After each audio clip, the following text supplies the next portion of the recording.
Hello again, my dear friends, and welcome to the conversation. I'm your host, Ryan Campbell. And if you look around me, we've got a new set. Happy to hear feedback. So if you like it, give us a little message on Facebook.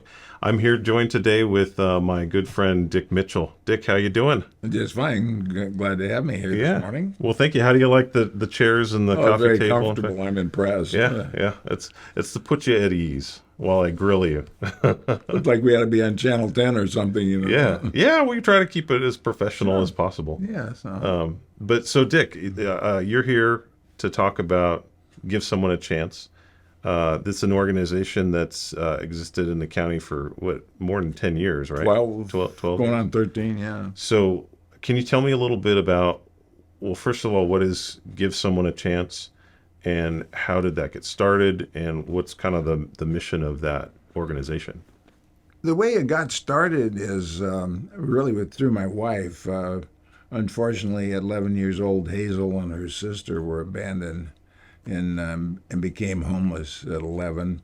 By the time she was 13, she went into the foster care program and spent the rest of her time going through high school and everything in the foster. She lived in 17 different homes.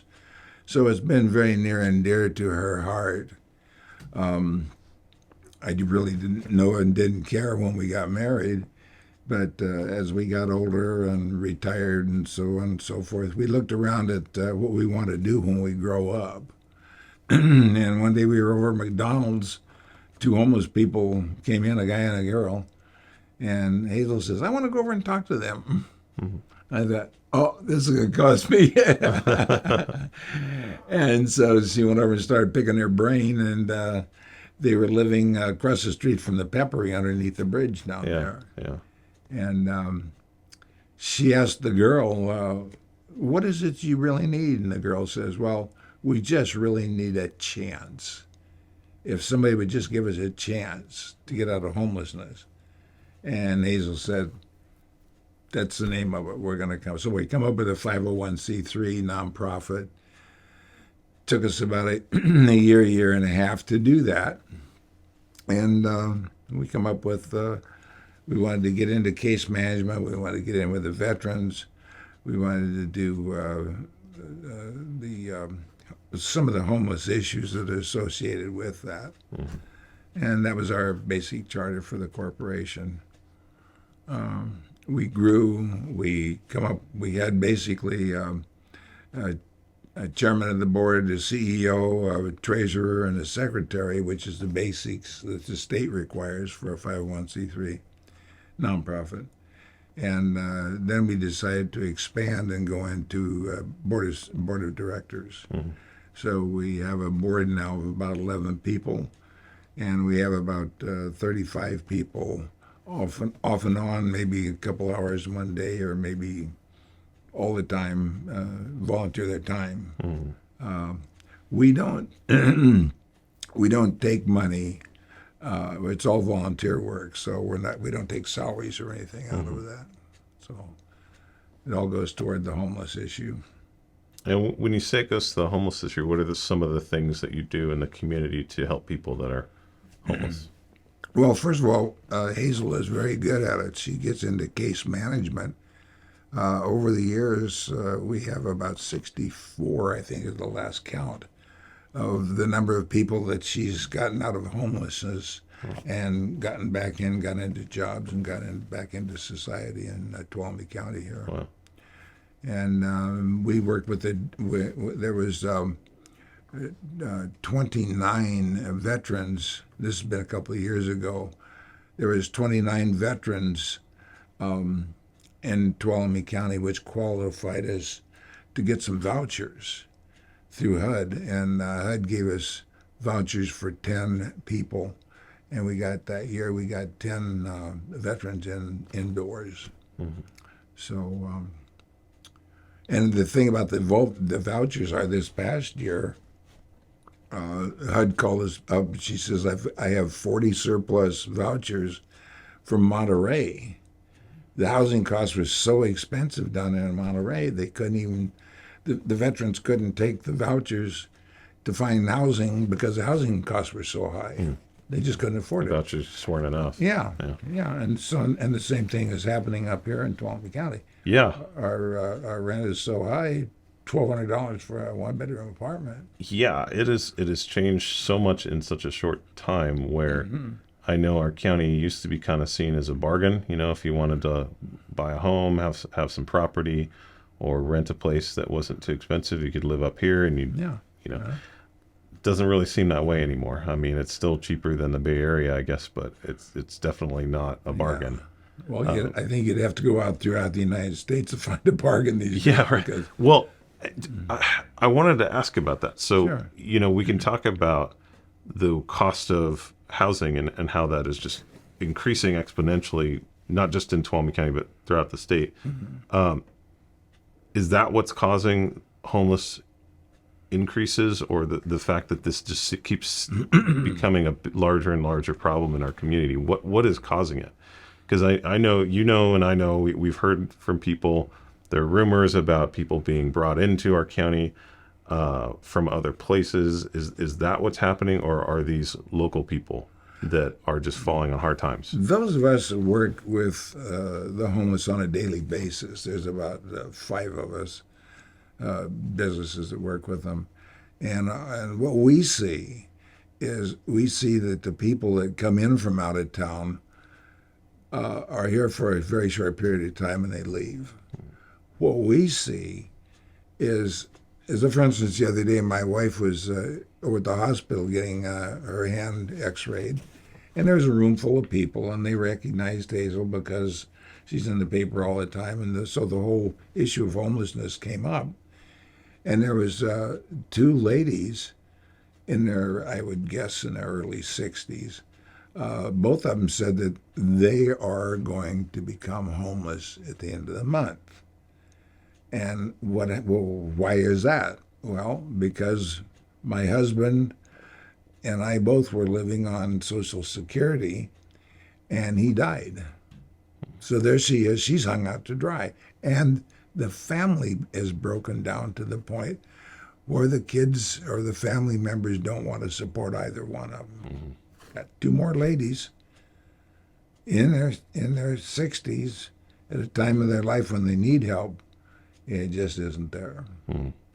And so how do you help somebody like that, that's in that kind of situation where they're, you know, they had a major life event? They have their own Social Security, so there's a minimum amount. But what I think you have to do is you have to have affordable housing where these people can come in and get a room for a third of their whatever their salary is. If it's $1,000 a month, you give them a housing for $300.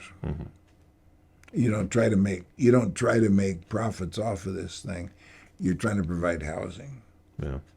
And that's what we do as a nonprofit. That's what we try to do, is to throw all the money back in to benefit the homeless. One of the things that you're known for, GSAC is known for, is the shower buses that operate. Yeah, I guess it's pretty self-explanatory what a shower bus is, but can you explain what that is? And I know that you're working on a new bus that's going to provide another service. The mobile laundry vehicle. Yeah. Yeah, the shower bus.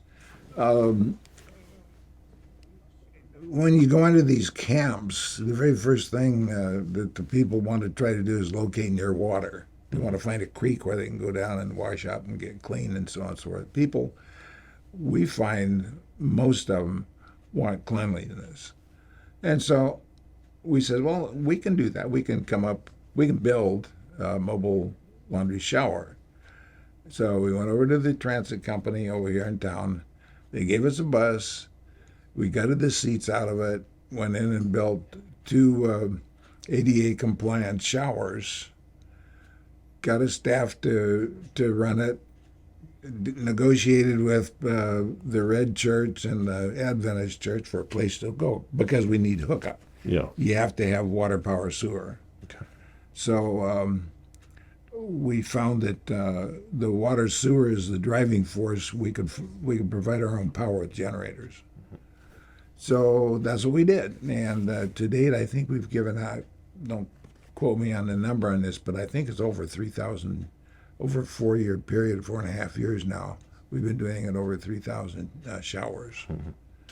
So we go, like I say, we used to go to the drop-in center. We no longer do that. We go just to the Adventist church and to the Red Church. And it's 3.5 hours at each location. And so that's consistent. They're like that's where they go. Do they ever go Yeah. like into the? It does it have? So it has to be hooked up to existing water and sewer in order. Yeah, right? we have to have water, of course, for the shower, and we have to have some place for the gray water to go. Gotcha. We don't use toilets. They have to go someplace else to go big potty, but we dispose of the gray water that way. We decided that there was another need for cleanliness, and Steve Nelson, that tithes to the laundry business down there on Stockton Street, Yeah. Down by the Lower Save Mart. by the Lower Save Mart, yeah. Steve is on our board of directors, and we asked him what he thought about coming up with a mobile laundry vehicle, and he thought it was a great idea. It wouldn't interfere with him and what he's doing, and so let's go for it. And he is an electrical engineer, Okay. so Steve, we assigned that portion to him, and we was able to get a bus from, Tuolumne Transit helped us contact Turlock, and we actually got a really nice, newer 28-foot bus to put the mobile laundry vehicle together in. And we have five dryers. It takes longer to dry than it does. I always get mixed up. Yeah. It takes longer to dry, so we have 5 dryers and 4 washing machines. Okay. And we'll do 4 hours a day doing that. So what? These are basic needs we're talking about. Yeah. Showers, having clean clothes. Yeah. Why is this something that's important for GSEC to take on in a mobile unit? Why is that the model that you've kind of developed to go from one area to another? The county also gave us a bus, and what we found is they like repetition. They know that they can go Wednesday mornings Yeah. to get a shower, and now they know that they can go Tuesday mornings and get a little laundry. Okay. So we just kind of coupled it together that fashion. And again, who wants to wear dirty clothes all the time? Now, some of these people obviously don't care. They go down to the thrift store, discard the ones that they've got, piles that high. And but there's others that are not. They want to get out of homelessness. They're used to doing laundry. They're used to taking showers, and we find that those are the people that come to us more often. Yeah. And that is an issue that you kind of raised, is that a lot of the dumping, a lot of the trash that accumulates around camps, it's clothing. Yeah. A lot of it. And Yeah. so is this kind of an effort to help alleviate that? Oh, sure it is. Yeah. Yeah. Yeah. Well, I wanted to ask you, okay, so a question that I get a lot and that I hear a lot is, and it's sort of a argument against providing services to the homeless. Uh-huh. Because why are you helping and encouraging this? It's almost like you're accused of being an enabler, because you're providing showers, providing laundry, you're providing other services, helping people. Do you feel that that's a valid concern, that it's enabling, or what's your response to that? Homelessness is... I know you probably hear from people saying that too. No. It's a fair question. Homelessness is so complicated that you have to kind of isolate it in chunks. There's about 30% of people that don't want to be homeless for various reasons. They lost everything and they got kicked out of whatever. And it may be divorce, it may be bad financials, it could be whatever. But these people, they're used to. They're just like you and I are. They're our neighbors, and something happened to them, and so now they need to have they have to have a shower and they have to have clean clothes. And the way they get clean clothes is to go down to either to Steve's place and try to get in there, or go over to the thrift store and get some more clothes. Throw it out and get some new. Throw it out and get some new. So You talk to a lot of people that are experiencing homelessness and that have kind of been through this. What are the reasons they give for how they got into that situation? I mean, do you see any kind of common factors? again, I say you have to group them in their background. Yeah. The group that 30% of them that don't want to be homeless made bad calls. They just screwed up somewhere in life. They just can't make it. They don't like their bosses or whatever it is. They'll walk off a job. So you have that group of people. You have the 51% that we think is mentally challenged, and those people, they get money, but it's not enough money to rent. Yeah. So You mean like Social Security benefits, that kind of thing? yeah, Yeah. that sort of thing. So they get benefits, but it's just not enough to rent. And so what do? Is they live in the homeless, and they get adjusted to that. After about 3 or 4 years, they prefer that. They don't have to worry about parole officers. They don't have to worry about, probation officers. They don't have to worry about much of society. They get their food stamps. They can go to some of the churches, serve hot meals once in a while. They can go get clothing. So they get into a comfort zone there where they can't get a job that pays enough to make it worthwhile for them to live that way. And talk about that comfort zone there, because that's something that kind of surprised me as I got to know more about homelessness in our county. Is what percentage of people would you say, if they were presented an opportunity to have housing, what percentage of the people that you work with would take you up on that? That's a good question. Because you got about 15% that have prison records. Yeah. They would probably take you up on it. Of the mentally challenged people,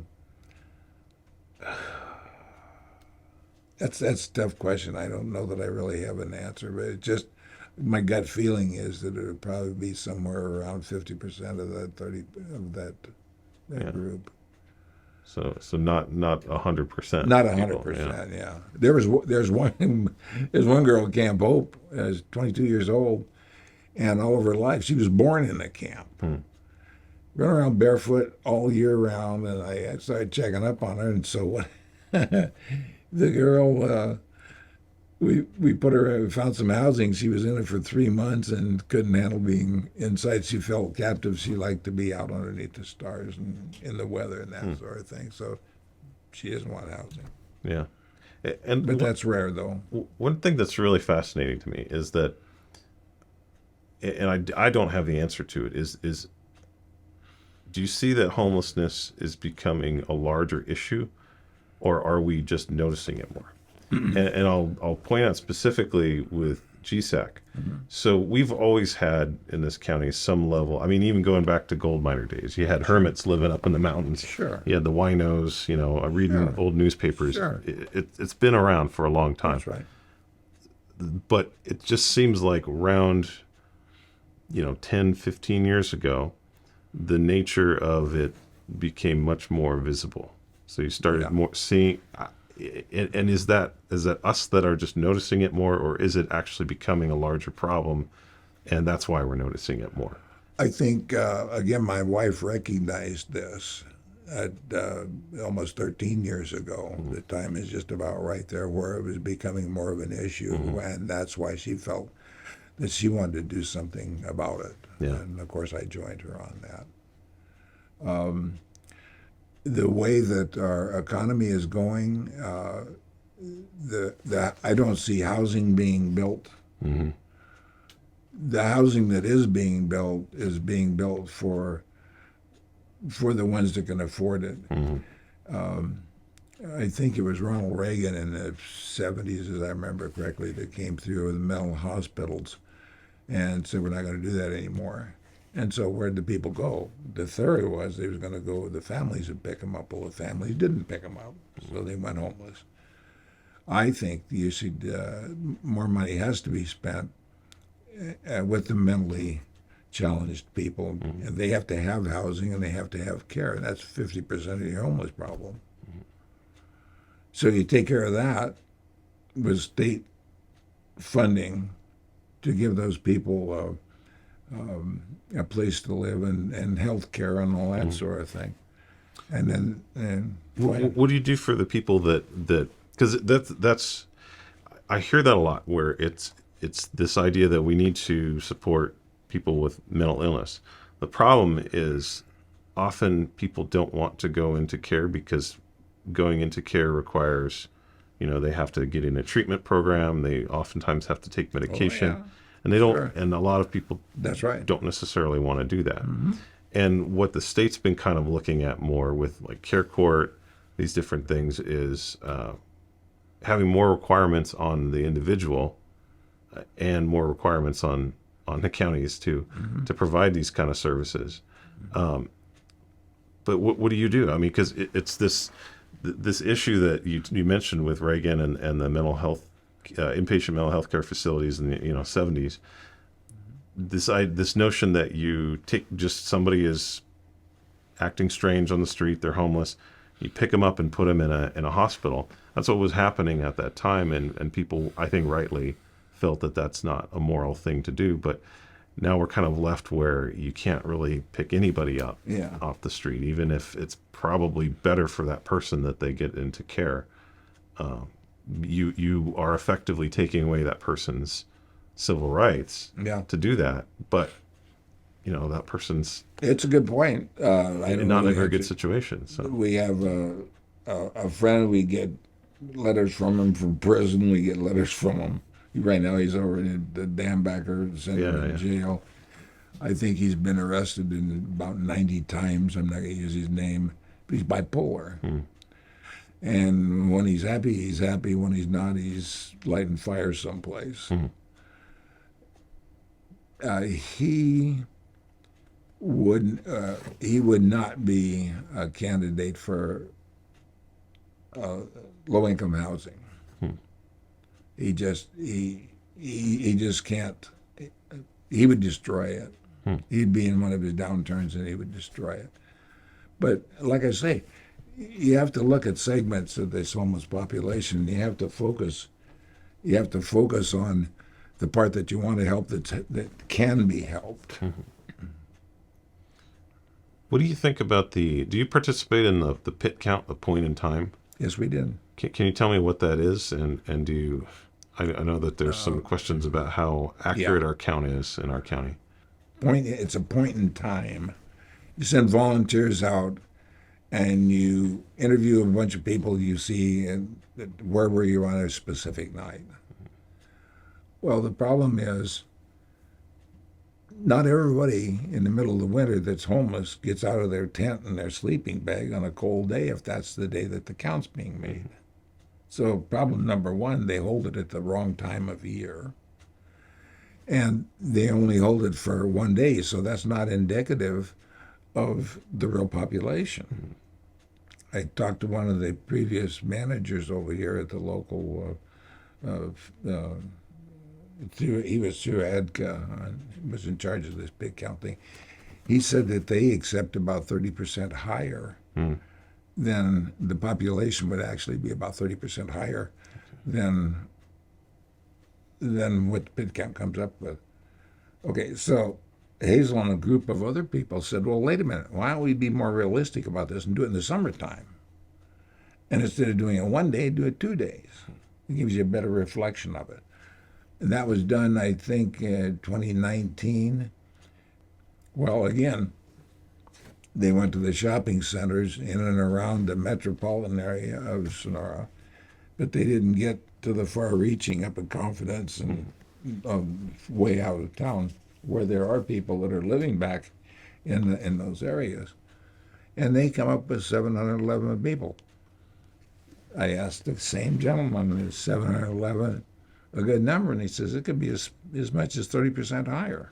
If those people didn't come to town that day, they didn't count it. So you put 30% on top of 700, that's about 1,000 people. And that we would feel, those that work with the homeless on a regular basis feel it. Those are the ones, they couch surf, they live in their cars, they live in their trailers and motorhomes or whatever.